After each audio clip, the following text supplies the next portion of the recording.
Kita mulai kuliah pembelajaran daring ini, ya, penelitian tindakan kelas. Ini adalah pembelajaran yang kelima. Ya, sudah tidak terasa, ya, kita sudah seminggu lebih bersama-sama.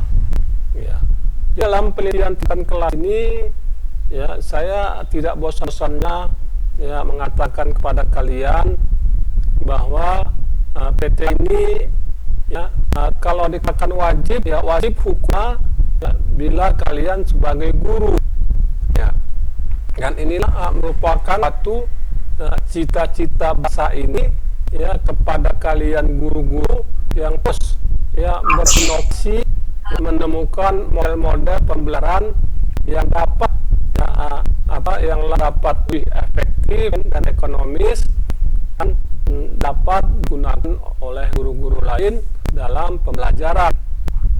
Dan saya juga tidak bosan-bosannya mengatakan kalian bahwa PTK ini, ya, bukan berarti satunya model setelah kalian mendapatkan mengadakan penelitian, ya, dan hasilnya dapat, ya, dapat diterapkan, bukan satu-satunya model yang terus stagnan, tapi model-model pembelajaran itu terus, ya, terus berubah sesuai dengan perkembangan ilmu pengetahuan. Ya, dan kalau kita perhatikan, ya, kalau kita lihat flashback kemarin, kita nggak pernah, ya, menyangka sama sekali bahwa pembelajaran daring ini dilakukan. Ya, nggak pernah kita sama sekali, ya, nggak pernah kita membayangkan pembelajaran daring ini. Ya, itulah makanya ilmu pengetahuan terus dia, ya, berubah, ya, terus dia berganti, bergonta-ganti, ya, sesuai dengan perkembangan ilmu pengetahuan itu sendiri. Ya, kalau saya boleh memberikan sedikit pengetahuan sama kalian, ya, bahwa kalau kalian pernah dengar industri, ya, 4.0, industri 4.0, ya, itu kan pernah dengar kan? Jadi itu industri 4.0 itu dimulai dari industri 1.0. Ya, jadi kalau misalnya saya jelaskan apa 1.0, 2.0 itu terlalu lama. Jadi sekarang kita sudah berada di 4.0. Ya, 4.0 ini, industri 4.0 ini menekankan dengan robot-robot. Ya, jadi robot-robot tadi ditanamkan chip-chip, ya, otak-otak manusia yang berbentuk chip tadi ditanamkan dengan robot-robot. Ya, sehingga robot-robot itulah yang melayani kita. Ya, melayani kita. Jadi kalau dulu kita registrasi, ya, mata kuliah KRS, kita datang ke kampus, ya, datang ke kampus menjumpai orang-orang administrasi, ya, membayar uang kuliah. Dan sekarang kan kalian, ya, berubahnya ilmu pengetahuan tadi, dan kita tidak perlu lagi ke kampus, ya, kita bayar di bank online, udah masuk semua. Ya, itulah industri 4.0. Ya, sekarang menuju, ya, industri 5.0, 5.0. Jadi 5.0 ini, ya, masa-masa di mana suatu dunia maya, ya, dihubungkan dengan dunia kenyataan. Ya, bagaimana dunia maya dihubungkan dengan dunia kenyataan. Ya, ruangan-ruangan dunia maya ini dihubungkan dengan ruang-ruang kelas yang ada. Ya, seperti ini, daring ini. Inilah dia industri 5.0. Ya, nanti suatu saat, ya, kalian bisa kalau misalnya mau nikah, ya, pakai ini aja, pakai Zoom aja, ya kan? Nggak perlu lagi ke Tuan Kadi. Tuan Kadinya juga nanti di kantor dia menyaksikan, ya, kalianlah menikah, ya, dengan Zoom, ya. nanti jumpanya di mana? Ya di Zoom juga jumpanya. Amalan pertama di Zoom, ya kan? Nah, jadi kita udah biasa seperti itu. Ya, itulah yang dilakukan dengan era sekarang ini. Ya, era menggapai 5.0, industri 5.0. Ya, jadi seperti kalau kalian pernah industri 4.0 itu awalnya 1.0, 2.0, 3.0. Ceritanya panjang itu, ya, terlalu panjang ceritanya. Jadi saya ambil yang ujung-ujungnya saja. Ya, jadi bagaimana dengan PTK ini? Ya, penelitian tindakan kelas. Ya juga seperti itu. Ya, jadi kalau dulu ya, kita mungkin hanya meneliti dengan objek-objek yang nyata. Ya, objek-objek yang nyata.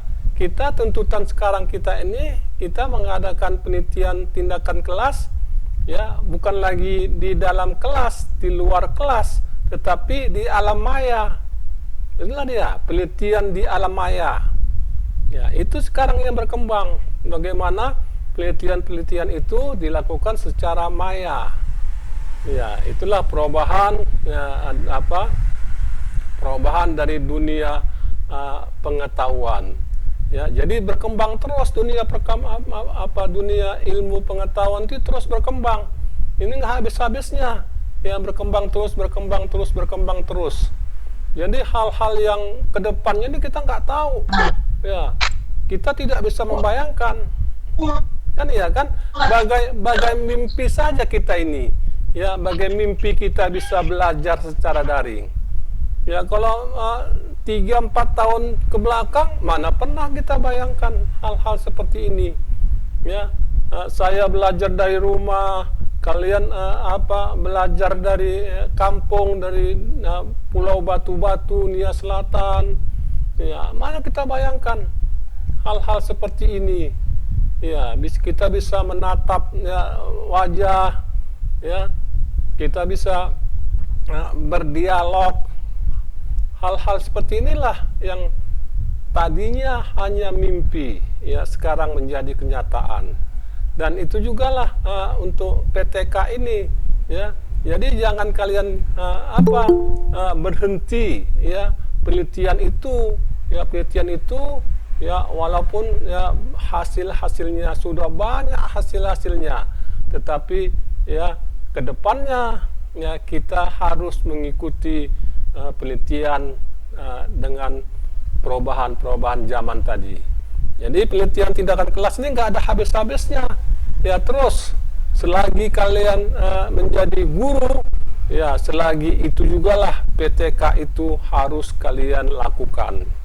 Ya, bukan berarti habis kuliah ini berhenti PTK. Tidak. Ya, nanti kalian kalian rasakan waktu kalian mengajar nanti, ya, kalian dituntut untuk mengadakan penelitian tindakan kelas. Jadi tidak berhenti sampai di sini saja penelitian tindakan kelasnya, tetapi terus berlanjut sampai kita, ya, sampai kita nggak jadi guru lagi lah ibaratnya. Terus kita lakukan PTK ini, dan PTK ini ya tidak mati, tidak stagnan.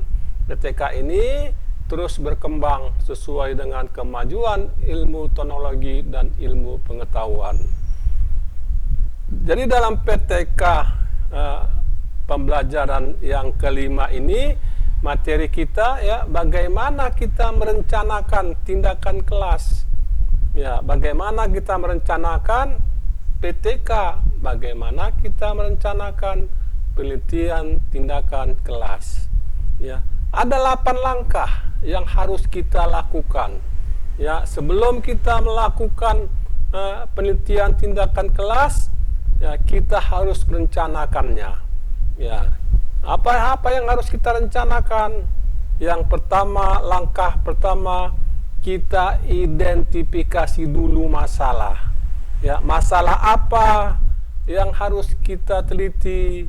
Ya, masalah adalah antara kenyataan yang tidak sesuai dengan SOP, standar operasional prosedur, itulah dia. Ya.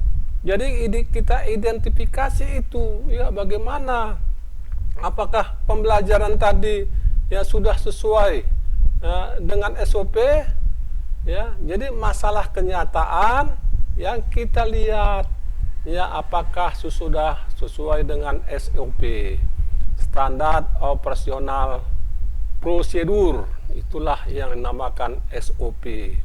Jadi itu langkah yang pertama, ya, kita identifikasi dulu, ya, masalah-masalah tersebut, ya.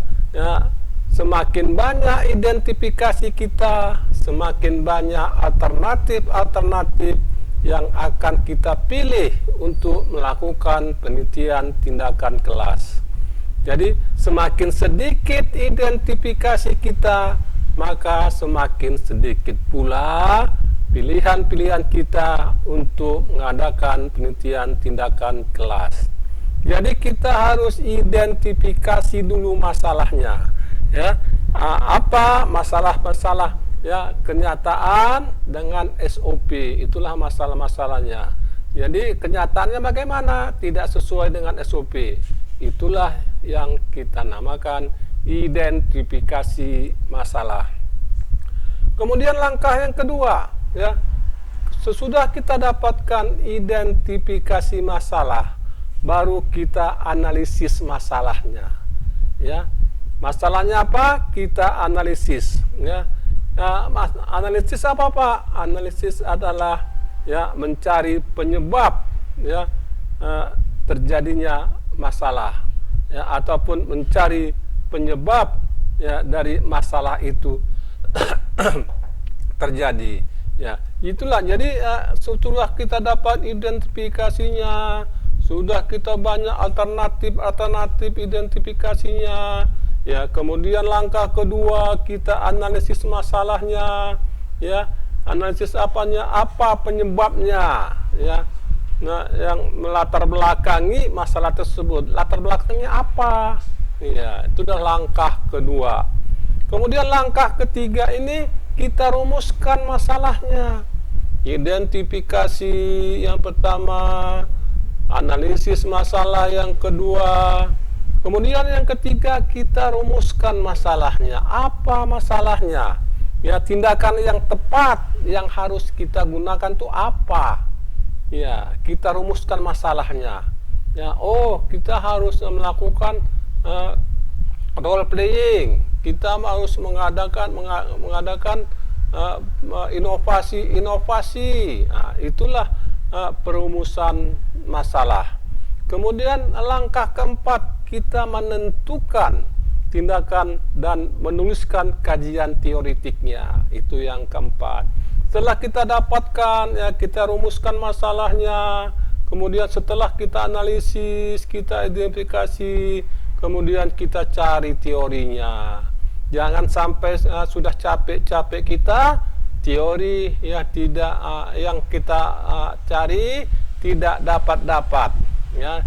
Teori yang kita cari, ya, bertolak belakang dari apa rumusan masalah yang kita buat, ya. Kita cari teori-teorinya, kemudian kita cari penelitian orang lain yang terdahulu, ya, apakah ada teori-teori penelitian yang terdahulu tersebut yang bisa kita adopsi dalam penelitian kita.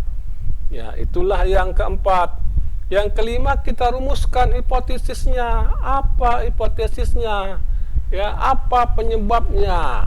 Ya, penyebabnya itu apa? Ya, sudah apa? Kemudian yang keenam, ya, kita tuliskan indikatornya, indikator keberhasilan, ya, tindakan yang dilakukan. Apa kalau misalnya tindakan-tindakan yang kita lakukan itu apa, ya, indikatornya. Kemudian yang 7, kita rencanakan tindakannya apa, ya, kita rencanakan tindakan yang akan kita buat, ya. Kemudian merencanakan alat-alat ikutannya, ya, ada alat perekamnya dan sebagainya. Untuk jelasnya, mari semua anakku semua kita lihat slide sebagai berikut.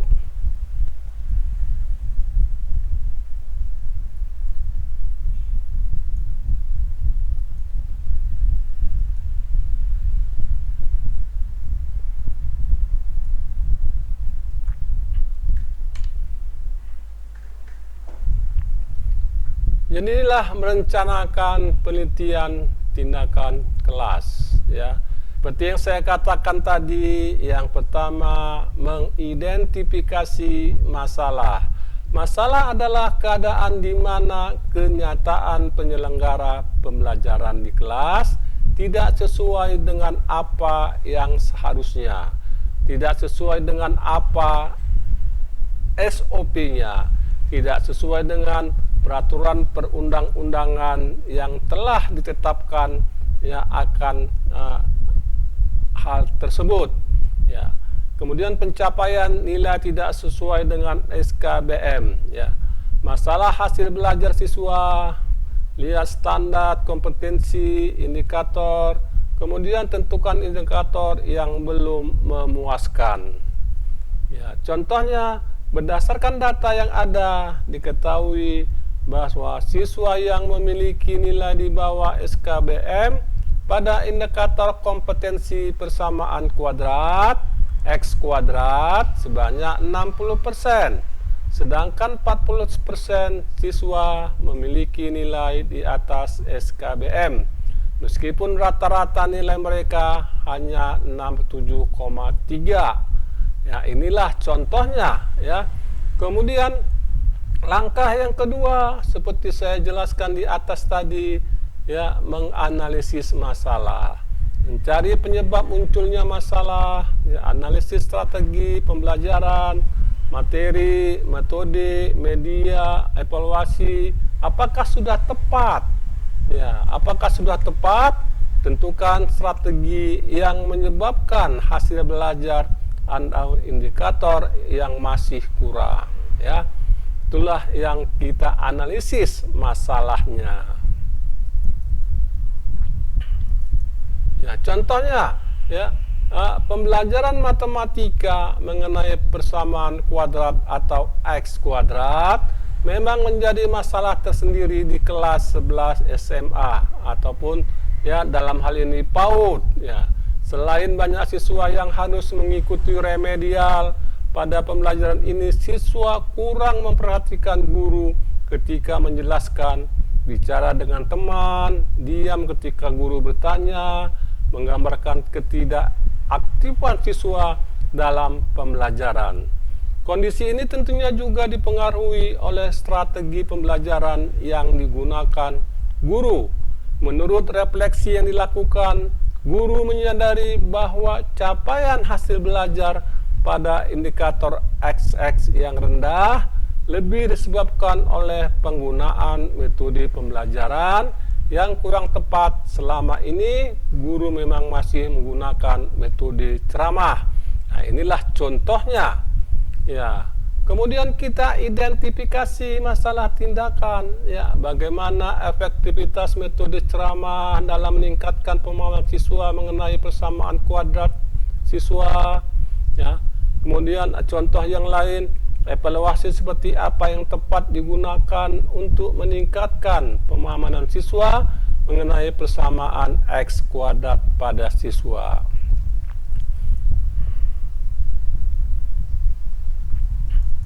Ya, kemudian kita masuk ke langkah ketiga. Langkah ketiga ini adalah perumusan masalah. Ya, perumusan masalah dalam penelitian tindakan biasa berbunyi, tindakan apa yang tepat digunakan, variabel masalah tindakan. Untuk mengatasi variabel masalah, indikator pada siswa di mana. Ya. Kemudian langkah keempat, ya, kita menentukan tindakan dan menuliskan kajian teoretik. Pengkajian literatur tentu saja harus diarahkan untuk pencarian tindakan yang tepat untuk mengatasi masalah. Itu artinya dalam pengkajian literatur guru atau peneliti mencoba mencari teori yang berkaitan dengan dua hal. Pertama, teori yang harus dicari adalah teori tentang variabel masalah. Kedua, teori yang harus dicari adalah teori yang berkaitan dengan variabel tindakan. Ya, itulah langkah yang keempat. Kemudian rencanakan perbaikan, ya, diskusikan dengan teman sejawat, ya, refleksi pengalaman sendiri, kajian penelitian terdahulu yang relevan, kajian teori yang relevan. Kemudian inilah yang dapat dipetik, ya, ini variabel tindakan yang dapat mengatasi variabel bermasalah. Ya. Kemudian langkah kelima, ya, perumusan hipotesis tindakan. Penulisan hipotesis tindakan merupakan dasar pada penetapan indikator keberhasilan. Untuk itu, maka rumusan harus benar. Maka apabila peneliti ingin merumuskan hipotesis tindakan, perlu diperhatikan beberapa hal sebagai berikut. Ya, rumusan hipotesis tindakan harus menggunakan kata yang tepat. Rumusan hipotesis tindakan harus sesuai dengan rumusan masalah. Rumusan hipotesis tindakan harus menjawab rumusan masalah. Dan inilah bagaimana caranya kita membuat perumusan hipotesis tindakan. Kemudian contohnya, ya, misalkan pada contoh penelitian tindakan kelas yang kita miliki, identifikasi masalah pemahaman yang rendah mengenai persamaan kuadrat. Penyebabnya adalah metode sebelumnya kurang efektif. Rumusan masalahnya adalah metode apakah yang dapat digunakan untuk meningkatkan pemahaman mengenai persamaan kuadrat. Sedangkan tindakan yang kita pilih adalah penggunaan metode simulasi. Kemudian sehingga rumusan hipotesis tindakan menjadi penggunaan metode simulasi dapat meningkatkan pemahaman persamaan kuadrat siswa. Ya. Kemudian langkah ke-6, ya, kita tuliskan, ya, bagaimana indikator keberhasilannya. Indikator keberhasilan merupakan kriteria yang ditetapkan sebagai dasar menentukan apakah tindakan yang dilakukan berhasil atau tidak. Indikator keberhasilan dalam PTK dapat dilihat berdasarkan dua aspek. Pertama, aspek proses dan aspek hasil. Ya. Kemudian langkah ke-6, ya, langkah ke-6 penulisan indikator keberhasilan tadi. Ya, pertama, indikator keberhasilan proses dapat berupa kesesuaian prosedur, ya, keaktifan siswa, kepuasan siswa terhadap kegiatan pembelajaran atau layanan yang diikuti. Sedangkan indikator keberhasilan pada aspek hasil mengacu pada sejauh mana peningkatan penurunan pada variabel tadi. Kemudian inilah yang ke-7, ya, merencanakan tindakan. Merencanakan tindakan adalah langkah di mana guru atau peneliti merancang kegiatan pelaksanaan tindakan. Perencanaan tindakan terdiri dari dua kegiatan, yaitu prosedur pelaksanaan tindakan dan persiapan teknik penelitian tindakan kelas. Ya, bagaimana prosedur pelaksanaan PTK? Perencanaan tindakan yang harus dirancang oleh guru atau peneliti tentunya harus sesuai dengan kajian-kajian teori mengenai variabel tindakan. Berdasarkan kajian teori mengenai variabel, peneliti dapat menentukan prosedur dalam pelaksanaan tindakan yang meliputi menetapkan materi yang akan menyertakan tindakan, prosedur pelaksanaan dan jumlah pertemuan. Kemudian yang terakhir adalah urusan kegiatan tiap pertemuan. Kemudian ini kita bisa lihat tabelnya. Kita buat suatu tabel, ya, perencanaan topik bahasan siklus 1. Ini dia, ya, kita buat tabelnya. Hal ini untuk lebih memudahkan kita dalam perencanaan. Kita buat suatu tabel, ya, mengenai peta pikiran, membuat peta pikiran sederhana, membuat peta pikiran berdasarkan artikel, membuat peta pikiran berdasarkan gaya belajar, membuat peta pikiran secara mandiri atau kecerdasan majemuk. Dan ini akan memudahkan kita dalam perencanaan suatu topik yang akan kita bahas. Kemudian persiapan teknis atau sarana dan prasarana. Selain menetapkan prosedur pelaksanaan tindakan, guru peneliti juga melakukan identifikasi berbagai sarana dan prasarana yang perlu dipersiapkan dalam pelaksanaan tindakan, antara lain ruangan kelas, kamera, penyedia pembelajaran, dan lain sebagainya. Ya, ini yang terakhir ya adalah langkah ke-8. Bagaimana kita merencanakan alat perekam data dalam langkah pengamatan.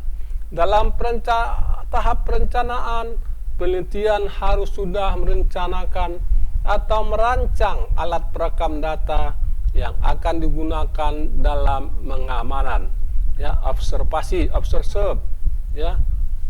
Peneliti menentukan dan mengembangkan berbagai macam jenis instrumen yang akan digunakan. Perlu diingat, dalam melaksanakan pengamatan ada 2 sasaran yang harus kita amati. Yang pertama, pengamatan terhadap proses, indikator keberhasilan proses. Yang kedua, pengamatan terhadap hasil, indikator keberhasilan. Ya, ini kita bisa lihat ya tabel-tabel ini bagaimana indikator keberhasilannya, bagaimana data prosesnya, dan bagaimana instrumen yang akan kita pakai. Ya. Analisis data proses ini bertujuan untuk menjelaskan ya kemegapaan dari capaian yang didapat melalui tindakan. Analisis terhadap data proses ini penting dalam rangka melakukan perbaikan pada siklus berikut.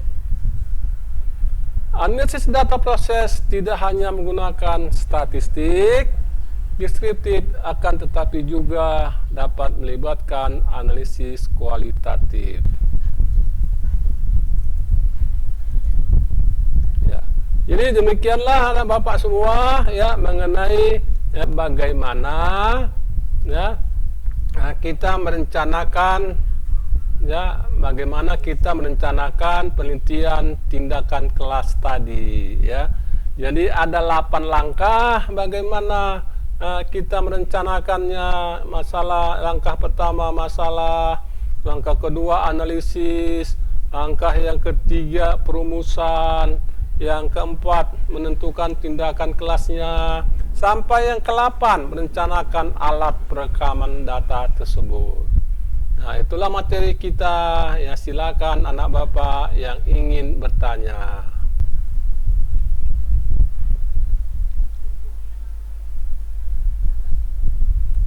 Ayo, Fiti, nanya lu Fiti. Iya, Pak. Nah, apa yang mau tanyakan? Nggak ada, Pak. Ya, kalau nggak ada saya yang bertanya, Fiti ya. Ya, kalau kamu sudah mendapatkan ya identifikasi ya, jadi bagaimana kamu mendapatkan suatu masalah ya, dalam penelitian tindakan gelas?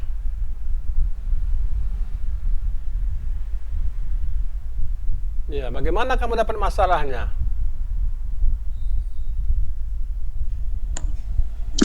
Menurut saya sih, Pak. Ya, iya, Kalau kita mau misalnya mau lihat masalah tersebut, kita bisa melalui anak-anak misalnya kan, Pak. Kita bisa mendekati anak tersebut. Kalau kita dekat kepada anak tersebut, kita bisa melihat apa saja masalahnya atau masalah yang ada dalam kelas tersebut.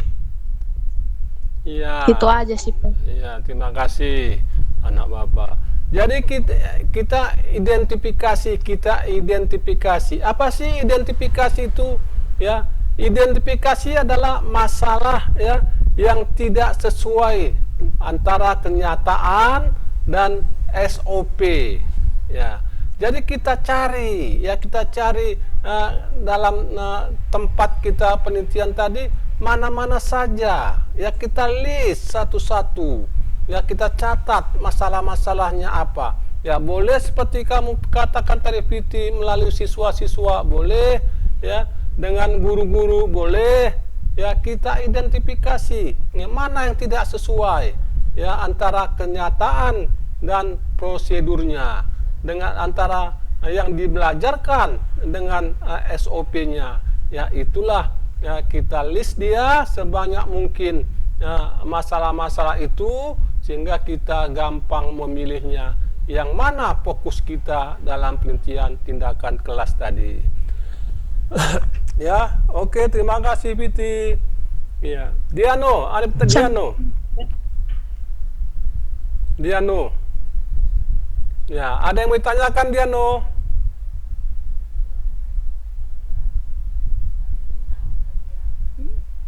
Dian.